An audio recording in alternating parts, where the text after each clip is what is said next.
guys just about a second.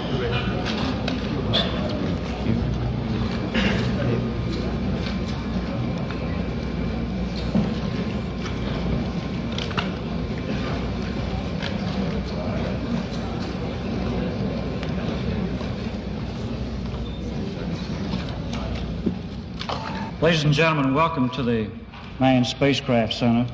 This is the Apollo 11 press conference. The format today will consist of a 45-minute presentation by the Apollo 11 crew, followed by question and answers. At this time, I'd like to introduce the Apollo 11 crew, astronauts Neil Armstrong, Michael Collins, Edwin Aldrin. Neil?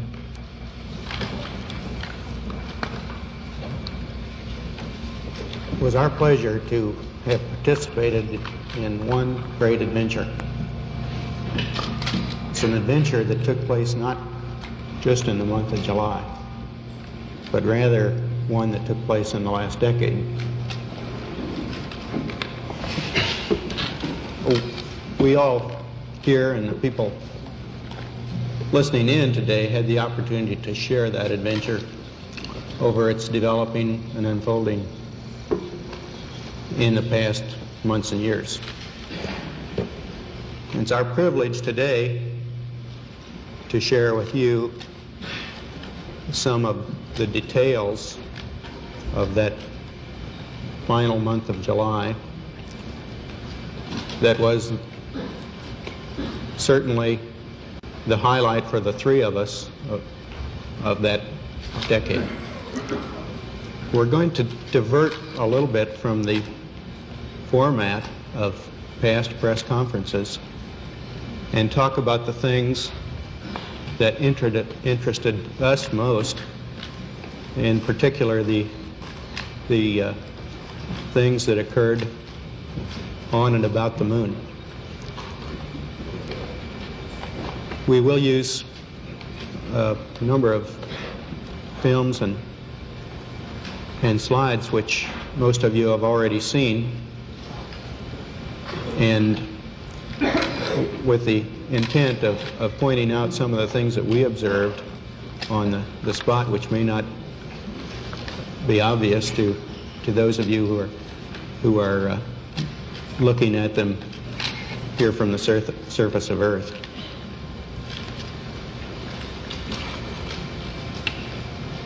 The flight, as you know, started promptly. And I think that was characteristic of all the events of the flight. The Saturn gave us one magnificent ride, both into Earth orbit and on a trajectory to the moon.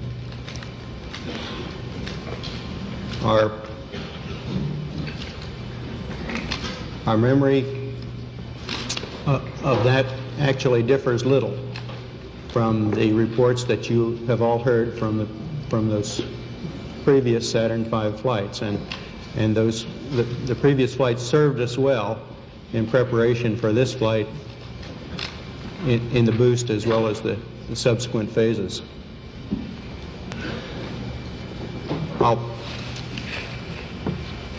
We would like to skip directly to the translunar coast phase and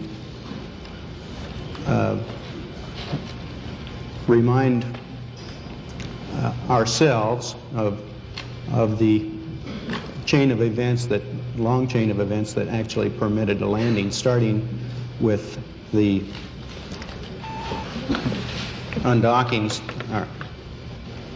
the transposition and docking sequence.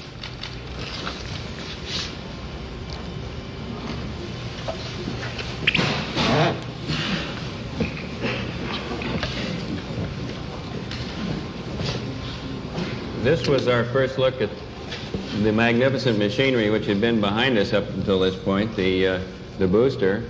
Of course, the first and second stages had long since separated, but this shows the limb nestled inside the third stage, the S4B, after the translunar inject burn. This maneuver was an interesting combination of manual and automated techniques in that we programmed the onboard computer to make the turnaround, and then these final maneuvers were made completely manually. As I approached the LEM, I had an easy time because I had a docking target, which is not too clearly visible here, which allowed me to align the probe and the drogue, which is the dark spot you see on the upper right. During this time, I also checked out the proper vehicle response to my stick inputs, and here shortly you'll see the actual docking somewhat speeded up. There's the point of contact, and in just a second you'll see a second, right there, a second small indication of the retract cycle when the 12 docking latch is made. We made 2 entries into the lunar module. This is our first view of the inside of this. The final activation was made on the day of powered descent.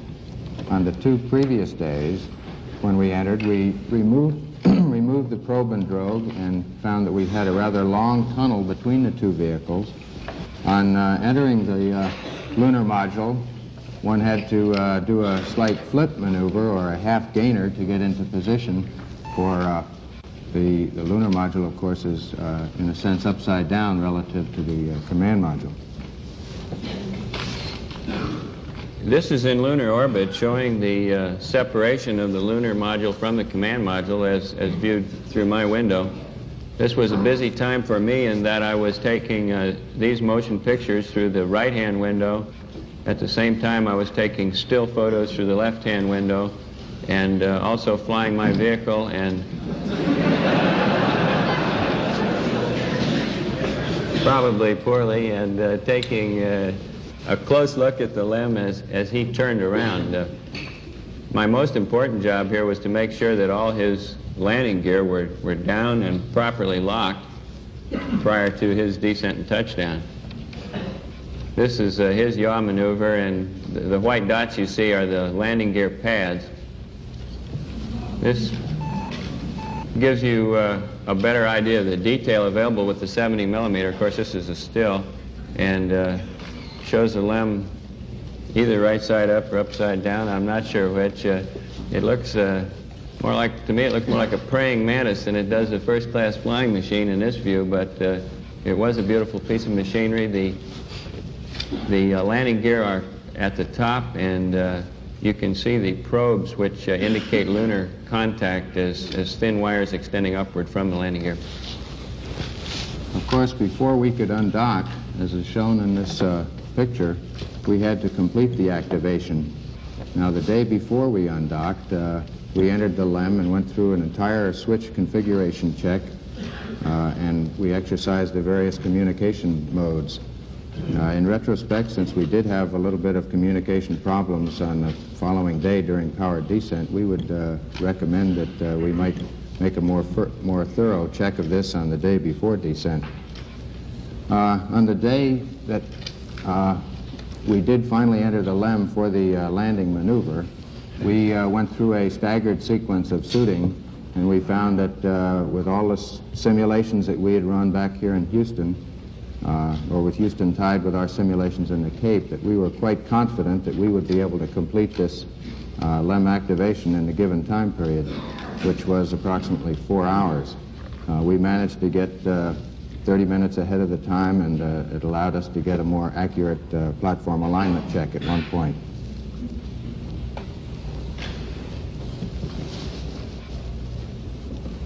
After the undocking maneuver, we went through a brief radar check, and then the command module executed a 2-foot-per-second maneuver away from us so that we would both be able to independently exercise our guidance system through a star alignment check, which we did following this separation maneuver. Now, this occurred in a vicinity close to the landing site, and you can see at this point the command module is traveling right over the center of our targeted point. He's approaching now what we call the cat's paw. Following this separation maneuver on the backside of the moon, we made a descent orbit insertion, which is slightly over 70 foot per second maneuver that lowers our altitude down to 50,000 feet. We had two guidance systems working for us, and they behaved perfectly. Both of them agreed extremely closely as to the results of this maneuver. Following this, we used the radar to confirm the actual departure rate from the command module. This is a view of the descent trajectory area as viewed through the LEM window during our activation. In the bottom right of the photograph is the crater Maskelyne, and in the bottom center is the mountain called Boot Hill. Immediately above Boot Hill is a small sharp-rimmed crater called Maskelyne W, which was the crater that we used to determine our downrange and cross-range position error prior to completing the final phases of the descent. The landing area itself is in the smooth area at the top of the picture just before we arrive at the shadow, or what's called the terminator. We had seen a number of pictures from Apollos 8 and 10 which gave us an excellent understanding of the ground track over which we would pass during the descent. We're now looking out the right-hand window of the crater, and there's Maskelyne W. It occurred approximately 2 to 3 seconds late and gave us the clue that we would probably land somewhat long. After completing those position checks, we rolled over face up so that the landing radar could lock on the ground and confirm our actual altitude. Now, this picture doesn't show it, but at this phase in the trajectory, we were looking out directly at the planet Earth. In the final phases of descent, after a number of program alarms, we looked at the landing area and found a very large crater just in the very left top corner of the picture. The camera is located in the right window and looks to the right, and it just barely sees this boulder field we're passing over right now. We're at 400 feet, and those boulders are about 10 feet across. This was the area which we decided we would not go into, extended the range downrange, and saw this crater, which we passed over, this 80-foot crater, in the final phases of descent, and later took some pictures of. Now you can see the exhaust being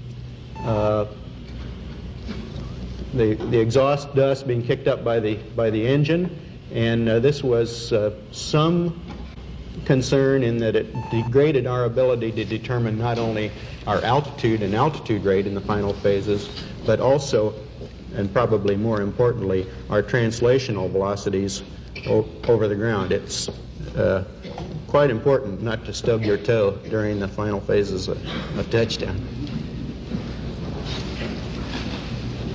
And once settled on the surface, the dust cleared immediately, and we had an excellent view of the area surrounding the LEM.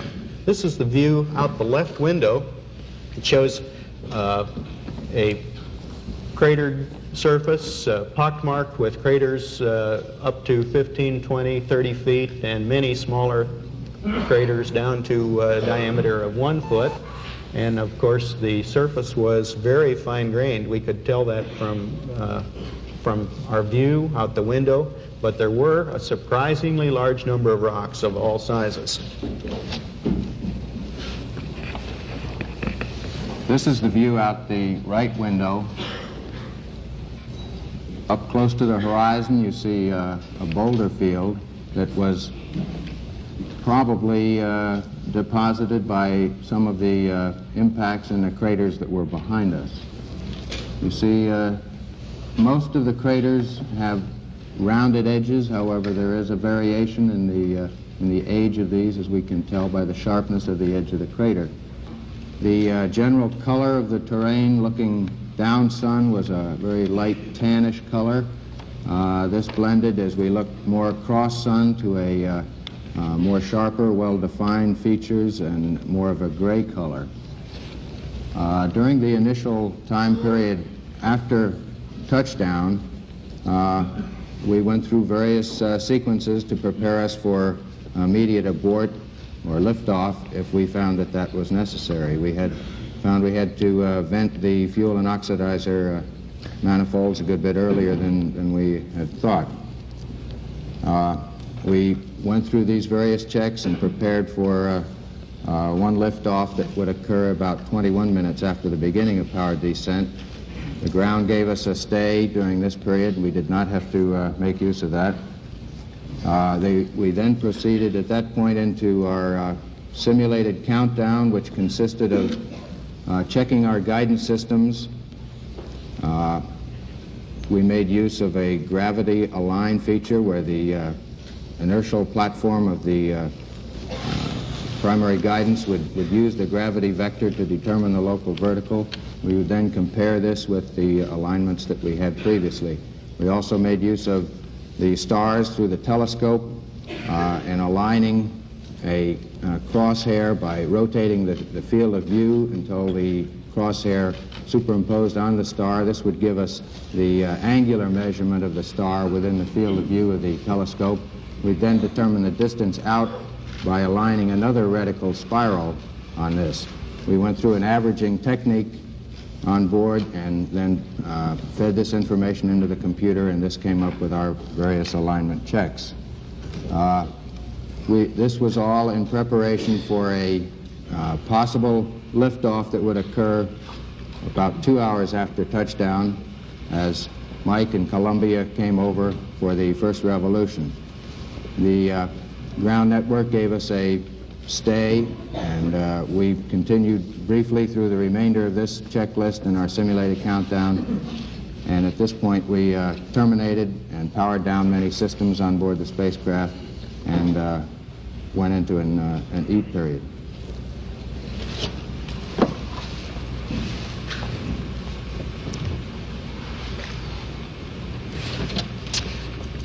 A number of experts had, prior to the flight, predicted that a good bit of difficulty might be encountered by people attempting to work on the surface of the moon due to this variety of strange atmospheric and gravitational characteristics that would be encountered.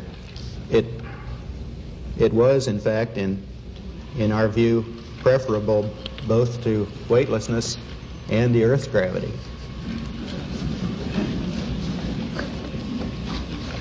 This led us to believe, this in conjunction with the fact that all the systems in the LEM were operating magnificently and we had very few problems, to go ahead with the surface work immediately.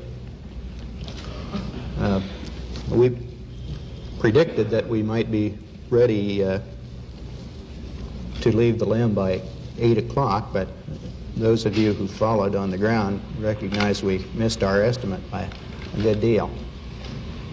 This was due to a number of factors.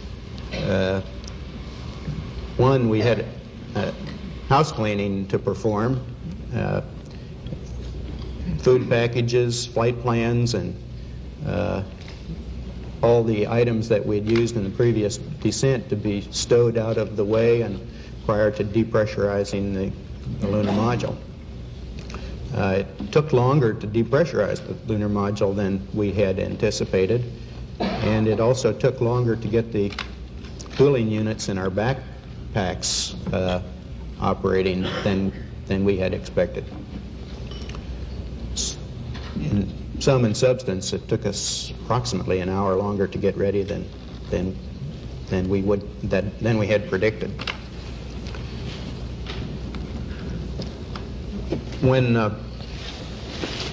When we actually descended the ladder, it was found to be very much like the lunar gravity simulations we had performed here on Earth. And no difficulty was encountered in descending the ladder. The last step was about 3.5 feet from the surface, and we're somewhat concerned that we might have difficulty in re-entering the limb at the end of our activity period, so we practiced that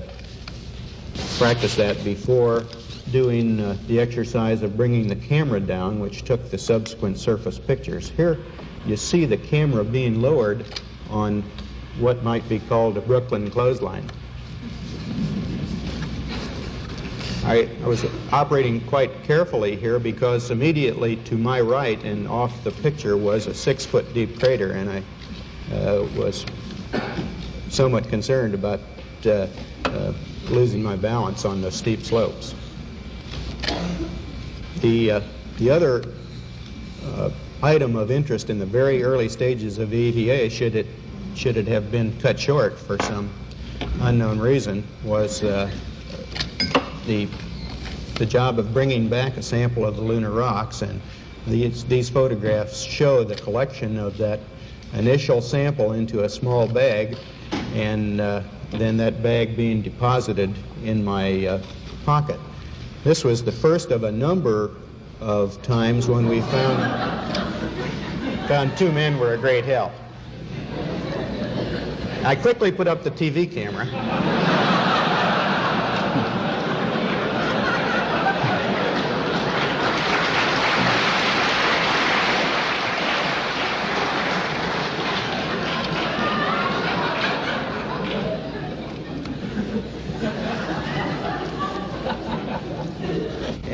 And then, more leisurely, but Buzz and I joined together to erect the American flag. We found on a number of occasions that we were able to help each other in many ways on the surface. You probably recall the times that I got my foot caught in the television cable, and Buzz was able to help me extract it without falling down.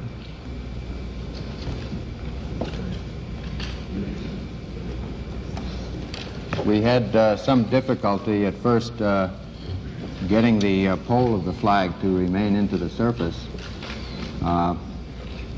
In penetrating the surface, we found that most objects would go down about 5, maybe 6 inches, and then it would meet with a gradual resistance. At the same time, there was not much of a supporting force on either side, so we had to lean the flag back slightly in order for it to maintain this position. So many people have done so much to give us this opportunity to place this American flag on the surface. To me, it was one of the prouder moments of my life to be able to stand there and quickly salute the flag. The rest of the activity seemed to go very rushed. There were a lot of things to do, and we had a hard time getting them finished.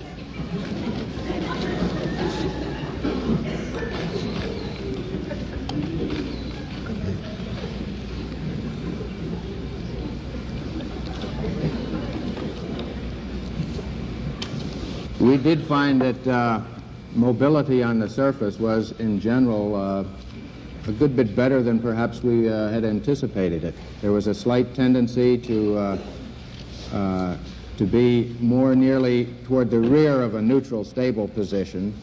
Balance seemed to be quite easy to identify, and as one would lean a slight bit to one side or the other, it was very easy to identify when this loss of balance was approaching. In maneuvering around, as you saw, this was one of my tasks fairly early in the EVA. I found that a standard loping technique of one foot in front of the other worked out quite well, as we would have expected. One could also jump in more of a kangaroo fashion, 2 feet at a time. This seemed to work, but without quite the same degree of control of your stability as you moved along.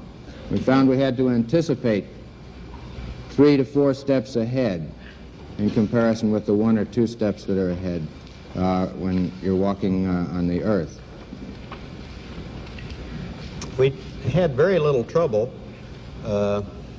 much less trouble than expected on the surface. It was a pleasant operation. temperatures weren't high. They were very comfortable. A little EMU, the combination of spacesuit and backpack that provided, sustained our life on the surface, operated magnificently. We had no cause for concern at any time with the operation of that equipment. The primary difficulty that we observed was that there was just far too little time to do the myriads of things that we would have liked to have done. In the pictures we showed earlier, you saw rocks in the boulder field out Buzz's window that were 3 and 4 feet in size, very likely pieces of the lunar bedrock. And it would have been very interesting to go over and get some samples of those. There were other craters that differed widely that would have been interesting to examine and photograph. And we had the problem of the 5-year-old boy in a candy store. There are just too many interesting things to do. The surface, as we said, was fine-grained with lots of rocks in it. It took footprints very well, and the footprints stayed in place. The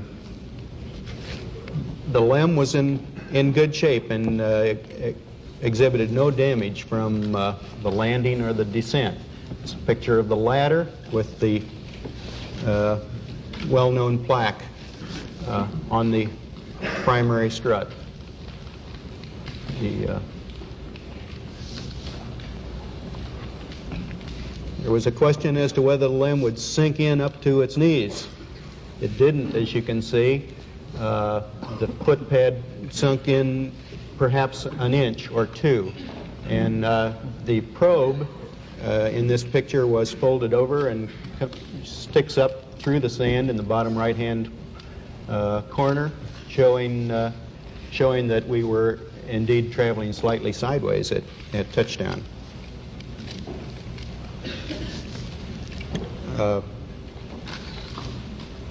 There were a wide variety of surfaces. Here Buzz is standing in a small crater, and it gives a very good picture of the rounded rims of the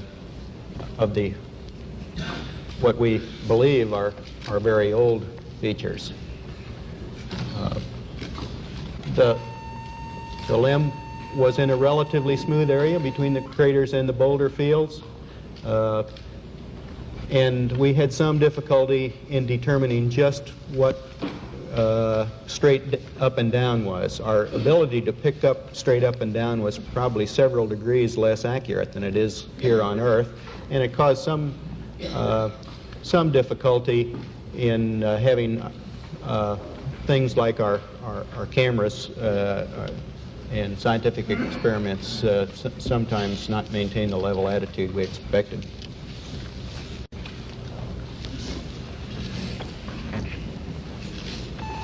The two experiments that you saw in the previous picture were deployed in the scientific equipment bay. We found that getting them down produced no significant problems, and here you see a view of my carrying these two experiments out to the deployment site about 70 feet to the south of the lunar module.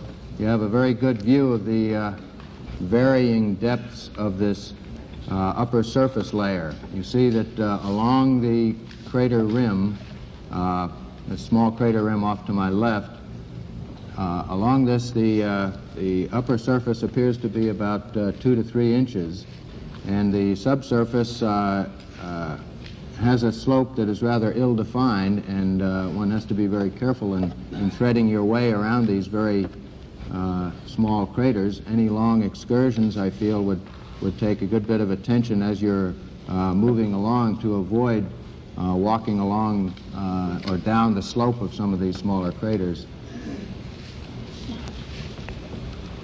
This is the passive seismic experiment that was deployed and has been giving us good returns on the interactions of the moon. We had a little difficulty deploying one of the panels. I had to move around to the far side and release a restraining lever, and then the second panel came out. We had a little bit of difficulty determining, as Neil said, the exact local horizontal. And I think this is due to the decrease in the cues that a person has as to which way up really is. One has to lean a little bit more off to the side before you get this body cue that you're approaching off balance. And of course the terrain varied considerably in this area. This second experiment is the laser reflector. We've been successful in bouncing laser beams off this. It consists of 100 arrays of corner reflectors. It was quite surprising the resistance that was met in this subsurface medium, and at the same time you see that it did not support very well the core tube as I was driving it into the surface.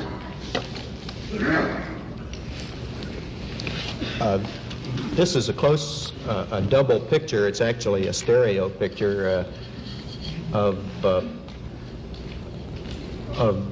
fine particulate material in the moon. This is taken from a glass, and the analysis of the cause for that characteristic is of extreme interest to the scientific community.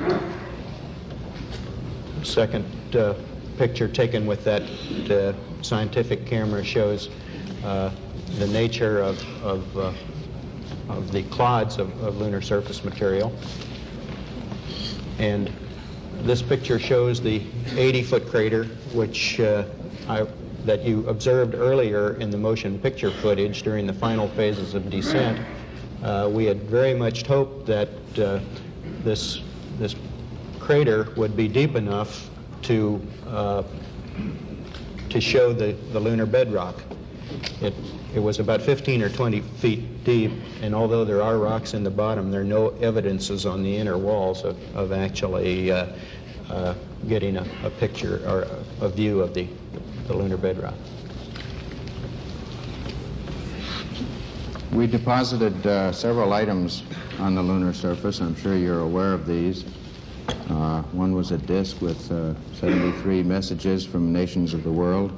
There was a patch from Apollo 1 and various medals from the cosmonauts. We also elected as a crew to deposit a symbol which was representative of our patch, that is the U.S. Eagle carrying the olive branch to the lunar surface, and we thought it was appropriate to deposit this replica of the olive branch before we left. This, after re-entering the LEM, we could see the effects of her in the area where the majority of the walking took place.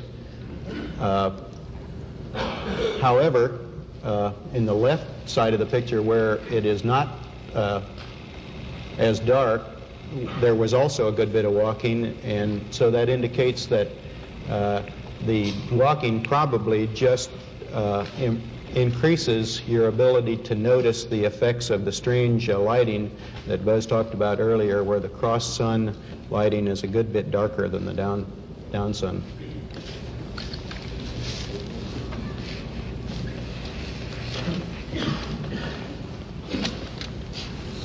Following the EVA,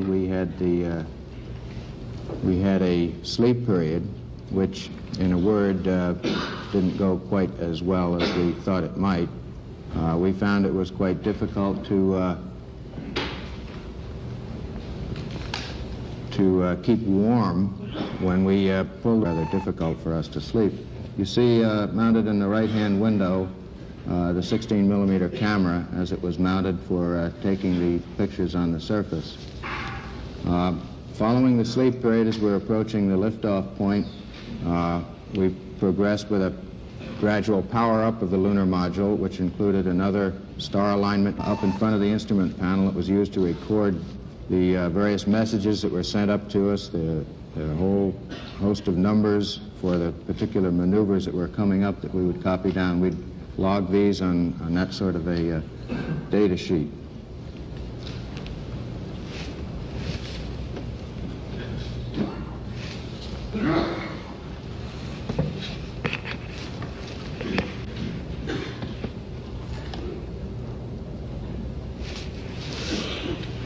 This film shows our final look at Tranquility Base before our departure.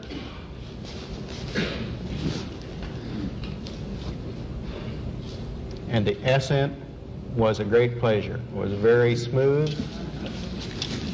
We were very, very pleased to have that engine light up.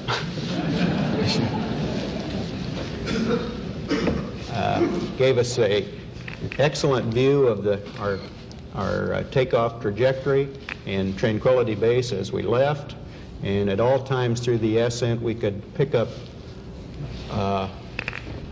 landmarks that assured us that we were on the proper track. There were no difficulties with the ascent, and we enjoyed the ride more than we could say.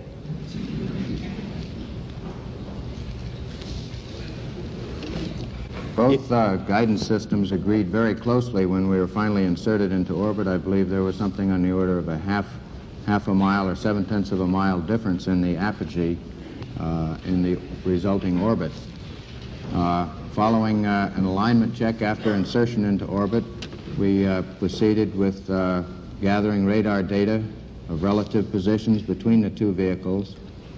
The solution for the first sequence of rendezvous maneuvers was extremely close and agreed very closely with the value that the ground had given us. The surprising feature of this rendezvous, many of us were expecting a fairly large out-of-planeness due to perhaps some misalignment in azimuth on the surface. We were expecting somewhere up to maybe 20 or 30 feet per second out-of-plane velocity. We found that we didn't even have to make use of a particular out-of-plane maneuver that had been inserted between two other sequential maneuvers. In comparison with many simulator runs, we found that this was about as perfect a rendezvous as we could have asked for. You've noted some oscillations in this film during ascent, and that's a real characteristic. The vehicle, due to the changing center of gravity as fuel is used, does a good bit of 5-degree oscillations throughout the ascent. This is eagle as seen by Columbia, or perhaps half an eagle would be better, since the landing gear and lower part, the descent stage, of course, remained on the surface. This was a very happy part of the flight for me. I, for the first time, really felt that we were going to carry the thing off at this stage of the game, and it looked like,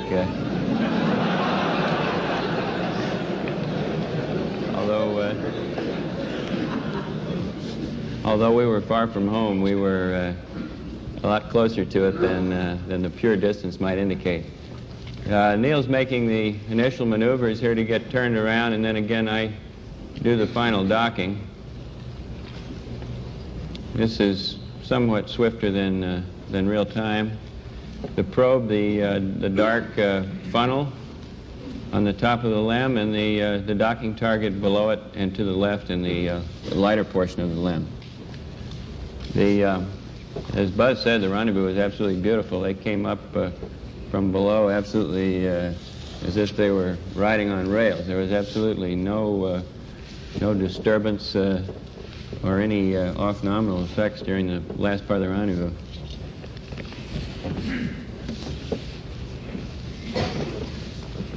Upper right, you can see the RCS quads, and down below the various antenna and other protuberances. This gives you some idea of the rough terrain available on the moon. Of course, the Maria on the front side are smoother than this, but in general, the back side of the moon is quite rough. And I have, in general, just a series of slides, which, in the interest of time, I'm not going to dwell on. But I just like to point out that we did take a number of pictures. I believe from Columbia we took probably 1,000 stills. And some of them show very interesting surface features, various types of unusual craters, and some of them pose many riddles, which we hope the geologists will in time be able to answer for us. That line of craters, for example, is difficult to explain. or at least without an argument it is. A newer crater with the white material having come from it. And this is a picture of the solar corona. Neil, would you like to close with that? During our flight to the moon, we flew through the moon's shadow. In fact, the moon was eclipsing the sun, and we took the opportunity to try to take some photographs of it, but our film was just not sufficiently fast to capture the event. However, this does show the brightest part of the solar corona. It extends several moon diameters in addition on each side, roughly parallel to that light.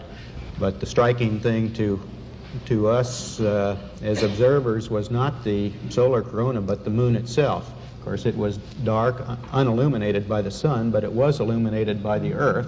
And at this relatively close range, it had a decided three-dimensional effect and was undoubtedly one of the most impressive sights of the flight. As we left the moon after a successful TEI, this is the view that we observed. I think that, at least from where I sit here on the stage, the colors that you see there are quite close to being actually representative of the moon as seen from that distance. We were sorry to see the moon go, but we were certainly glad to see the Earth return. We took a large number of photographs of the Earth on the way out and back, and had our wristwatches set on Houston time. An interesting use can be made of that. If you were looking at this picture and you looked at your watch and your watch said 7 o'clock in the evening, then you'd know that Houston is about 7 o'clock from the evening, and it's about an hour away from sunset.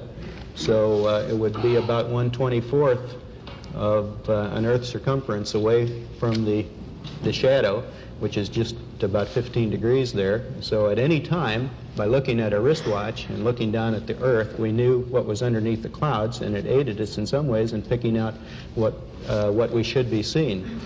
We could see a large number of details on the Earth's surface, certainly all the continents and islands and details, many of which you followed perhaps in our discussions over the radio communications. But it was interesting to us to find out how well we could observe weather patterns on not only the worldwide scale, which you see here, but in specific localities.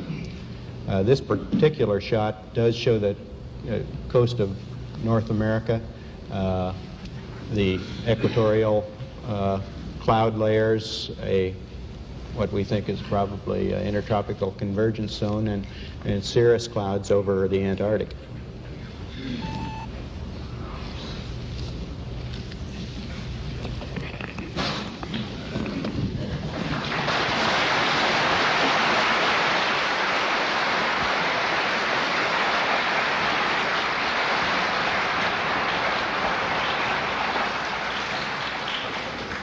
We're ready now for question and answers, and wait for the microphone, and we'll go right down the line, and we'll catch everyone if you'll just be patient. Tom will too.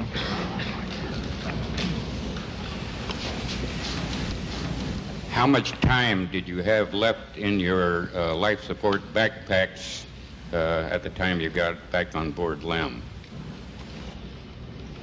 I haven't seen the post-flight analysis of the numbers. We had roughly half of our available oxygen supply remaining in the backpacks, and somewhat less percentage in the water supplies, which is used for cooling. Of course, particularly on our first experience with the use of that backpack on the lunar surface, we were interested in conserving a good bit of margin in case we had difficulty with closing the hatch or repressurizing the LEM or had any difficulties with getting the systems operating again in the normal fashion inside the cockpit. Colonel Aldrin and Mr. Armstrong, when President Nixon made his phone call to you on the moon, it looked like the two of you suddenly stopped doing everything and stood there and listened and talked to him. It looked there for a moment like you might have been a little bit aware of what was going on. You weren't busy. Was there ever a moment on the moon when either one of you were just a little bit spellbound by what was going on? About 2.5 hours.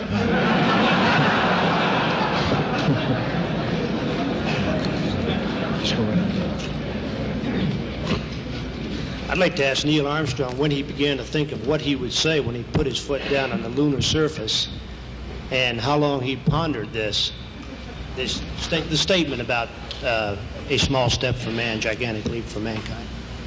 Yes, I did think about it. It was not extemporaneous, neither was it planned. It evolved during the conduct of the flight, and I decided what the words would be while we were on the lunar surface just prior to leaving the land. I'd like to ask Neil Armstrong and Buzz Aldrin, and I'm not quite sure how to ask this question, but when you first stepped on the moon, did it strike you as you were stepping on a piece of the Earth, or sort of what your inner feelings were, whether you felt you were standing in a desert, or this was really another world, or how you felt at that point? Well, there was no question in our minds where we were. We've been orbiting around the moon for quite a while. At the same time, we have experienced 1.6G before. We've been exposed to some degree to the lighting that we saw.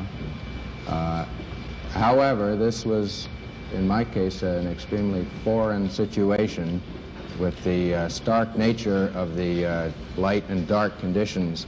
And of course, we first set foot on the moon in the dark, shadowy area. It's a stark and strangely different place, but it looked friendly to me, and it proved to be friendly. Some people have criticized the space program as a misplaced item on a list of national priorities. I'd like to ask any of the astronauts, how do you view space exploration as a relative priority compared with the pressing needs of the domestic society and the world community at large? Well, of course, we all recognize that the world is continually faced with a large number of varying kinds of problems. And it's our view that all those problems have to be faced simultaneously. It's not possible to neglect any of those areas, and we certainly don't feel it's our place to neglect space exploration. There was a lot of discussion during the flight, during the power descent portion of the flight, about the program alarms and so forth. And I wondered if you all could describe your thoughts on the subject, how it went, and what advice you might have to offer the crews of Apollo 12 and subsequent flights for this portion of the mission.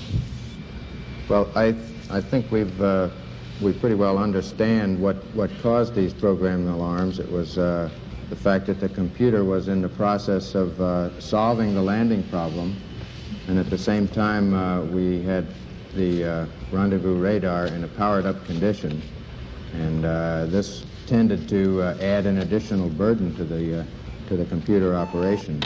Now, I don't think that either the ground people or ourselves really anticipated that this would happen. It was not a serious program alarm. It just told us that for a brief instant the computer was reaching a point of being over-programmed or having too many jobs waiting for it to do. You know, a computer continually goes through a wait list of one item after another, and this list was beginning to fill up, and the program alarm came up. Unfortunately, it came at a point when we did not want to be trying to solve these particular problems, we wanted to be able to look out the window to identify the features as they came up so that we would be able to pinpoint just where in the landing ellipse the computer was taking us. Buzz was carrying on a rapid-fire conversation with the computer at that point, but I think we really have to give the credit to the control center in this case. They were the people that really came through and helped us and said, continue, which is what we wanted to hear. Gentlemen, you're about to take some tours, and I wonder what your feelings are. Is that perhaps the most difficult part of the mission, or are you looking forward to it? Well, certainly the part that we're least prepared to handle.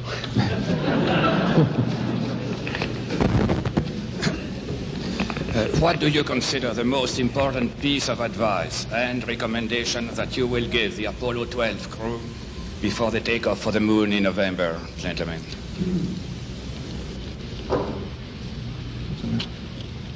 I didn't hear the first part. The recommendations for 12 on which phase? Will be the most important piece of advice or recommendation for the Apollo 12 crew. I think we can say that overall we wouldn't change the plan that we used or the plan that they intend to use. Now, there are a large number of individual details which we think could stand improvement, and we have had the opportunity in the past couple of weeks to go over those details and with the crew members and various people from around the program. In general, I'd say that we wouldn't recommend any major changes to the plan. Will you recommend any changes in procedures for the moonwalking and exploration procedure? And did you find that your suits were mobile enough in view of the changes, or would you recommend further mobility features for them for operation on the moon? Well, one gets used to the type mobility that your suit affords you. And of course, we would like to always have more and more dexterity with arms moving and fingers moving. These things are under study. Of course, the Apollo 12 mission will have two different periods of EVA, one early in the mission and then sleep period, and then another EVA following that. We've, in general, looked at their plans and talked to them about the duration. We've talked to them about a brief period at the beginning of their EVA for their familiarization with the EVA, the 16G environment. I don't think we have any particular recommendations for how they should change their mission. It is a continuing evolvement of EVA capability and scientific exploration that they're undertaking on that flight. I'd like to ask Colonel Aldrin if you'd elaborate a little bit on your comment earlier about having to anticipate where you were going to walk 3 or 4 steps in advance as compared to just 1 or 2 on Earth.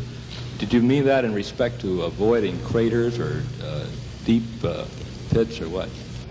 Well, I mean it with respect to the inertia that the body has in moving at this rate of 5 to 6 miles an hour that we found to be fairly convenient.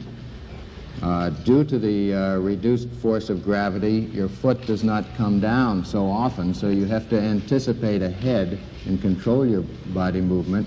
And since your foot is not on the surface for a long period of time, in each step you're not able to bring to bear large changes in your force application, which would enable you to slow down. So in general, we found we had to anticipate 3 or 4 steps ahead instead of maybe the 1 or 2 that you do on the surface of the Earth. You're now national heroes, and you've had a couple of weeks in isolation in the LRL to think about that. What are your initial feelings about being heroes? How do you believe it will change your lives? And do you think that maybe you'll get another chance to go to the moon, or are you going to be too busy being heroes?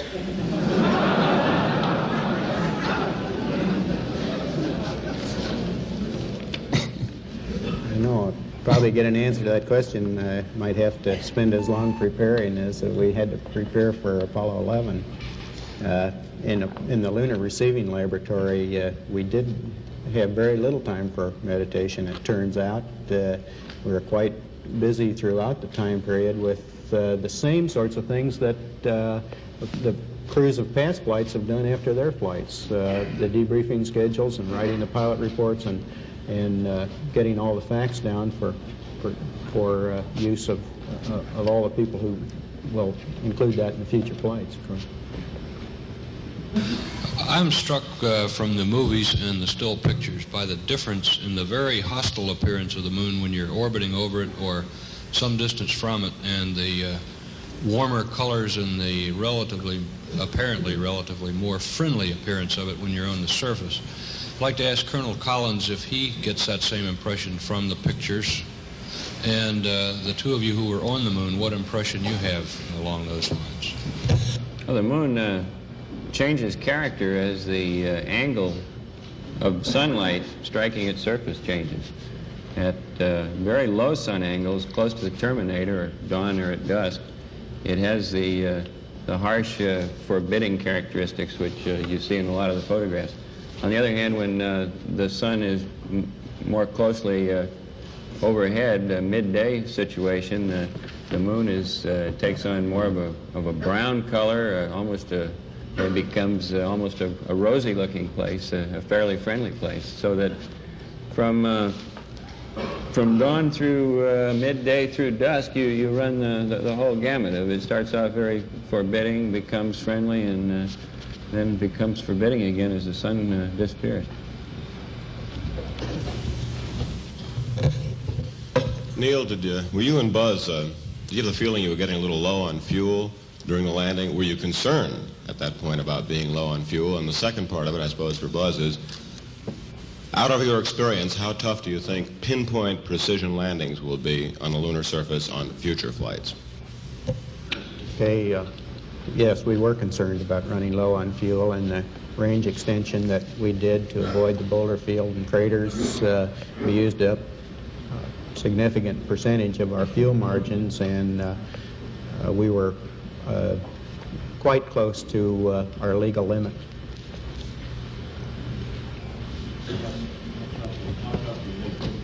Will be based on your experience?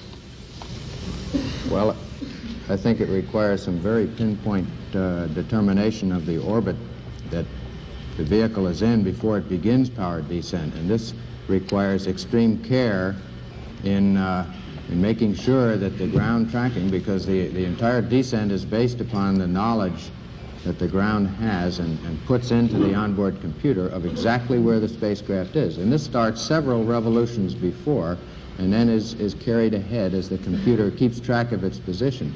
So during sequences like undocking, we have to be extremely careful that we do not disturb this knowledge of exactly where it is, because this then relates in the computer bringing the LEM down to a different spot than everyone thought we were coming into. This is what defines the error ellipse, where we might possibly land having targeted for the center. Now, the ability to be able to control where you are requires that you be able to identify features. And of course, in our particular landing site, this was selected to be as void of significant features as possible, to give us as smooth a terrain. Now, in any area like this, there are always certain identifying features that you can come out, certain patterns of craters. And to the extent that this can be used, if the crew sees that they are not going exactly toward the pre-planned point, they can begin to tell the computer to move to a slightly different landing location. Now, this can occur up in the region of 5,000 to 6,000 feet. Then as Neil took over control of our spacecraft to extend the range, to get beyond this large crater at West Crater, this again may be required if identification is made in the vicinity of 300, 400, 500 feet to be able to maneuver that last in the vicinity of 1,000 to 2,000 feet to make a pinpoint landing. But so much depends on the early trajectory, the ability to then redesignate, and the final manual control. For Mr. Armstrong and more on the landing, Did at any time you consider an abort while you were getting the alarms and so forth? Well, I think that in simulations we have a large number of failures, and we're usually spring-loaded to the abort position. In this case, in the real flight, we're spring-loaded to the land position. We were certainly going to continue with the descent as long as we could safely do so, and as soon as program alarms, computer alarms, manifest themselves, why, you realize that you have a possible abort situation to contend with. But our procedure throughout a preparation phase was to always try to keep going as long as we could, so that we could bypass these types of problems.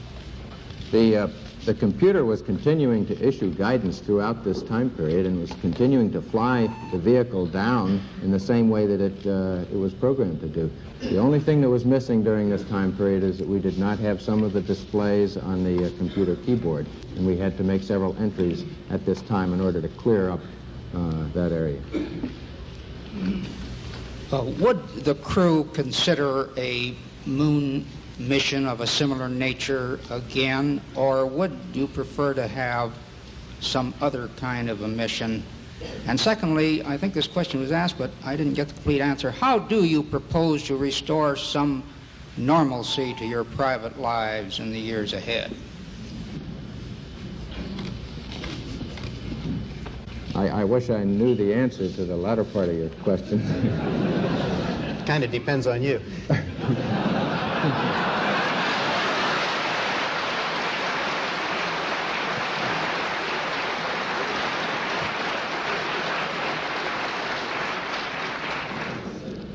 But I think the landings of the type that are presently considered for the next number of flights are appropriate to the conclusions that we reached as a result of both our descent work and work on a surface. And I would certainly hope that we are able to investigate the variety of types of landing sites that they hope to accomplish.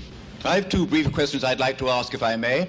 When you were carrying out that incredible moonwalk, did you find that the surface was equally firm anywhere, or were there harder and softer spots that you could detect? And secondly, when you looked up at the sky, could you actually see the stars and the solar corona in spite of the glare?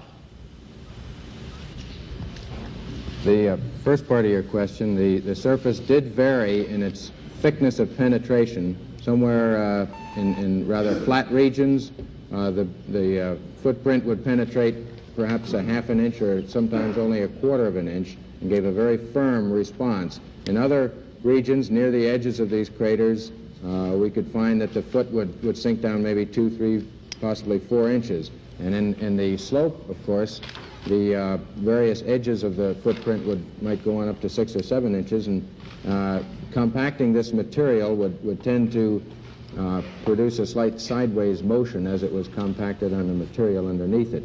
So we feel that you cannot always tell just by looking at the terrain what the exact resistance will be as your foot sinks into a point of firm contact. So one must be quite cautious in moving around in this rough terrain. We were never able to see stars from the lunar surface or on the daylight side of the moon by eye without looking through the optics. I don't recall during the period of time that we were photographing the solar corona what stars we could see. I don't remember seeing any.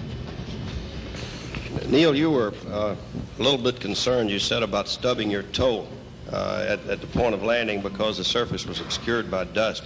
Do you see any way around that kind of problem for future landings on the moon?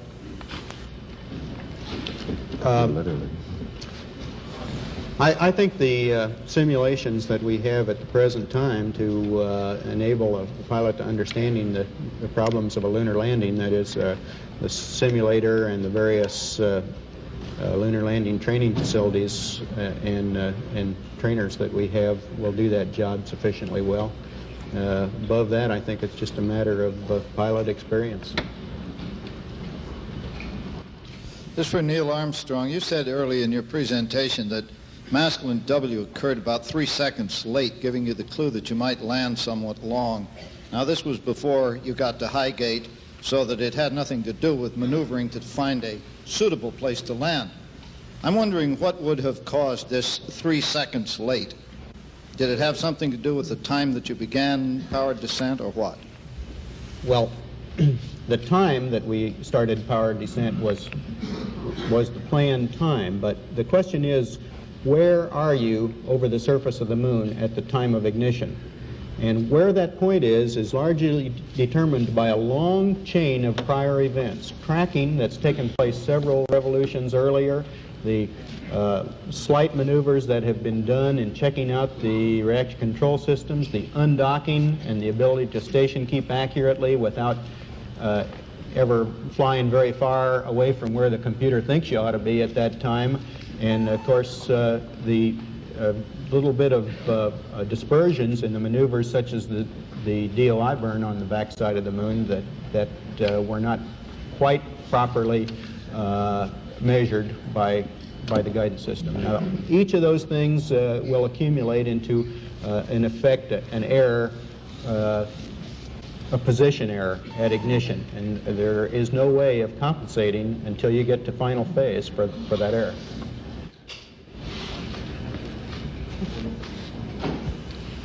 Based on your own experience in space, do you or any of you feel that there will ever be an opportunity for a woman to become an astronaut in our space program? Yes, I hope so.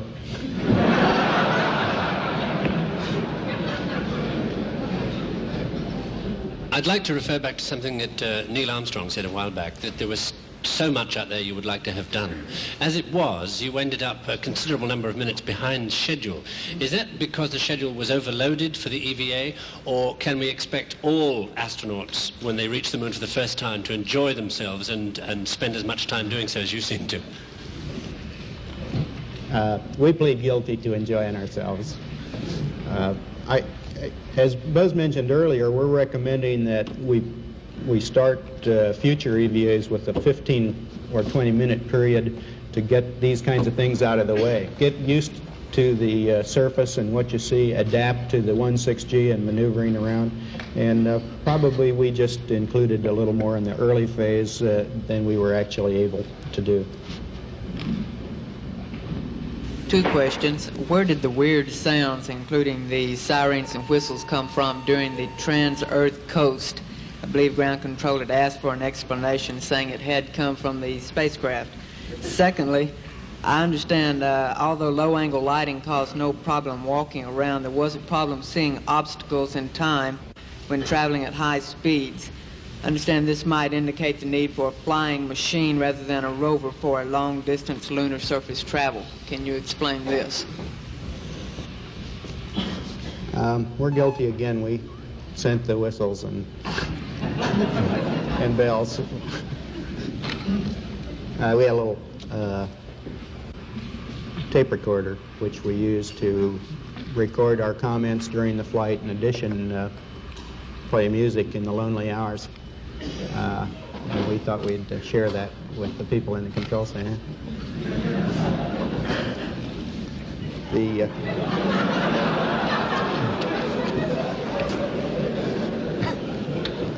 The sun angle is less a problem for the things you mentioned than the lunar curvature and the local roughness.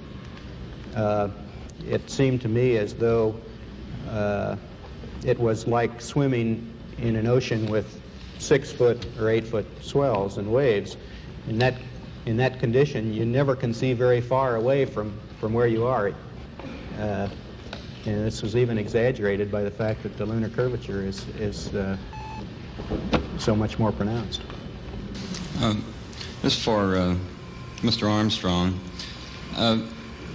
Had you planned to take over semi-manual control, or was it only your descent toward the West Crater that caused you to do that?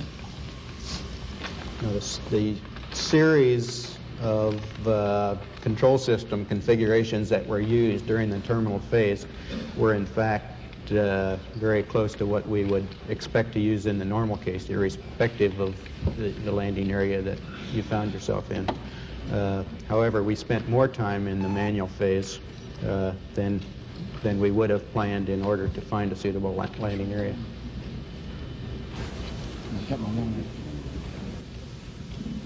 Many of us and many other people in many places have speculated on the meaning of this first landing on another body in space.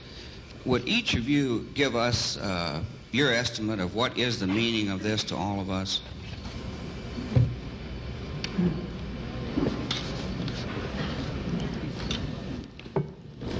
You want to try that? After you. Well, I believe that what this country set out to do was something that was going to be done sooner or later, whether we set a specific goal or not. I believe that from the early space flights, we demonstrated a potential to carry out this type of a mission. And again, it was a question of time until this would be accomplished. I think the relative ease with which we were able to carry out our mission, which of course came after a very efficient and a logical sequence of flights, I think that this demonstrated that we were certainly on the right track when we took this commitment to go to the moon. I think that what this means is that many other problems perhaps can be solved in the same way by taking a commitment to solve them in a long time fashion. I think that we were timely in accepting this mission of going to the moon. It might be timely at this point to think in many other areas of other missions that could be accomplished.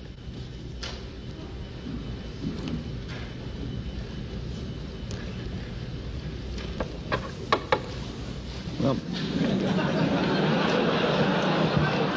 everybody looking at me? Well, to me, there are near and far-term aspects to it. On the near term, I think it's a technical triumph for this country to have said what it was going to do a number of years ago, and then, by golly, do it, just like we said we were going to do it. Not just perhaps purely technical, but also a triumph for the nation's overall determination, will, economy, attention to detail, and 1,001 other factors that went into it. That's short term. I think long term, we find for the first time that man has the flexibility or the option of either walking this planet or some other planet, be it the moon or Mars or I don't know where. And I'm poorly equipped to evaluate where that may lead us to.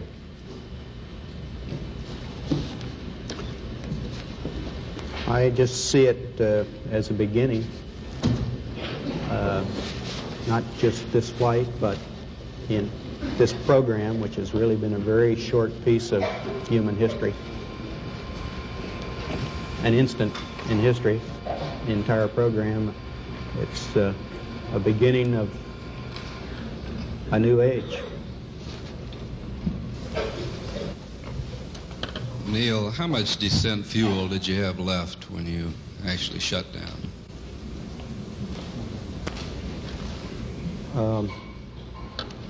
My own instruments would have indicated less than 30 seconds, probably something like 15 or 20 seconds. I think the analysis of made here on the ground indicates something more than that, probably greater than 30 seconds, 40 or 45. That's a good, that sounds like a short time, but it really is quite a lot. Mr. Colonel Collins, you used a rather colorful expression when there seemed to be some problem with docking. Could you tell us precisely what was going on at that time, where you docked, and then... You're referring to the lunar orbit docking when, after the two vehicles made contact, a yaw oscillation developed. This oscillation covered perhaps 15 degrees in yaw over a period of 1 or 2 seconds, and was not normal. It was nothing that any of us had expected. It was not a serious problem. It was all over in an additional 6 or 8 seconds. The sequence of events is that the two vehicles are held together initially by 3 capture latches, and then a gas bottle, when fired, initiates a retract cycle, which allows the two to be more rigidly connected by 12 strong latches around the periphery of the tunnel. This takes 6 or 8 seconds for this cycle between initial contact and the retract. And it was during this period of time that I did have a yaw oscillation, or we did. Neil and I both took manual corrective action to bring the two vehicles back in line, and while this was going on, the retract cycle was successfully taking place, and the latches fired and the problem was over. 2 questions. Colonel Aldrin, the pictures taken on the surface, your full portrait, shows distinct smudges of lunar soil on your knees. Did you fall down on the surface, or kneel? And then for Mr. Armstrong, during the last few minutes there, before the landing, when the program alarms were coming on, and et cetera, would you have gone ahead and landed had you not had ground support? To my recollection, my knees did not touch the surface at any particular time. We did not feel that we should not do this. We felt that this would be quite a natural thing to do, to recover objects from the surface, but at the same time we felt that we did not want to do this unless it was absolutely necessary. We found quite early in the EVA that the lunar surface material did tend to adhere considerably to any part of the clothing. It would get on the gloves and would stay there. When you would knock either your foot or your hand against something, you would tend to shed the outer surface of this material, but there remained considerable smudges. I don't know how that got on the knees. Neither of us fell down. We would have continued the landings so long as the trajectory seemed safe. And a landing is possible under these conditions, although with considerably less confidence than you have when you have the information from the ground and in the computer in its normal manner being available to you. For Mr. Armstrong and Colonel Aldrin, would you please give us a bit more detail about your feelings, your reactions, your emotions during that last several hundred feet of power descent, especially when you discovered that you were headed for a crater full of boulders and had to change your landing spot? Well, I'd first say that I expected that we would probably have to make some local adjustments to find a suitable landing area. I thought it was highly unlikely that we would be so fortunate as to come down in a very smooth area, and we planned on doing that. As it turned out, of course, we did considerably more maneuvering close to the surface than we had planned to do. And the terminal phase was absolutely chock full of my eyes looking out the window and Buzz looking at the computer and information inside the cockpit and feeding that to me. That was a full-time job. My role during the latter 300, 200 feet is one of relaying as much information that I can that's available inside the cockpit in the form of altitude rate, and forward or lateral velocity. And it was my role of relaying this information to Neil so that he could devote most of his attention to looking out. What I was able to see in terms of the velocities and the altitudes appeared quite similar to the way we had carried out the last 100 or 200 feet in many of our simulations. We are going to end here. We would appreciate it very much if you would remain seated so the crew could leave. They want to be at the luncheon at 1 o'clock, just slightly ahead of you. Thank you very much.